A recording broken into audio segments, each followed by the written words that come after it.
Blessed Holy Thursday. I want to read to you Jesus' story when he was in the Garden of Gethsemane, the last hours before he was crucified. I'll be reading from Luke 22, verse 39 to 53.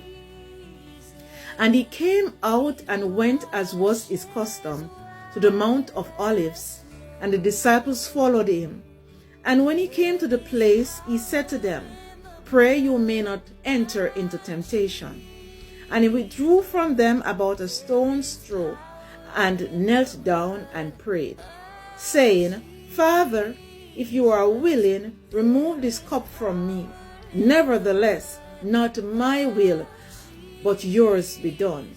And there appeared to him an angel from heaven, strengthening him. And being in agony, he prayed more earnestly, and his sweat became like drops of blood falling to the ground. And when he rose from prayer, he came to the disciples and found them sleeping, for they were exhausted from sorrow. And he said to them, Why are you sleeping? Rise and pray, that you may not enter into temptation. While he was still speaking, there came a crowd, and the man called Judas, one of the 12, was leading them. He drew near to kiss Jesus.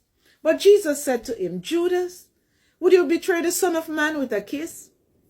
And when those who were around him saw what would follow, they said, Lord, shall we strike with the sword? And one of them struck the servant of the high priest and cut off his right ear. But Jesus said, No more of this. And he touched his ear and healed him. Then Jesus said to the chief priests and officers of the temple and elders who had come out against him, Have you come out as against a robber with swords and clubs? When I was with you day after day in the temple, praying with you, you did not lay hands on me, but this is your hour and the power of darkness. God bless you, children of God. God bless you, beautiful people. We're so grateful that God gave his precious son Jesus as a ransom for us. John 3 verse 16 tells us, For God so loved the world that he gave his only begotten son, Jesus, that we should not perish, but have everlasting life. We don't have to use the blood of dove, the blood of ram anymore, because the blood of Jesus was shed for us. There's no more condemnation for sin. All our guilt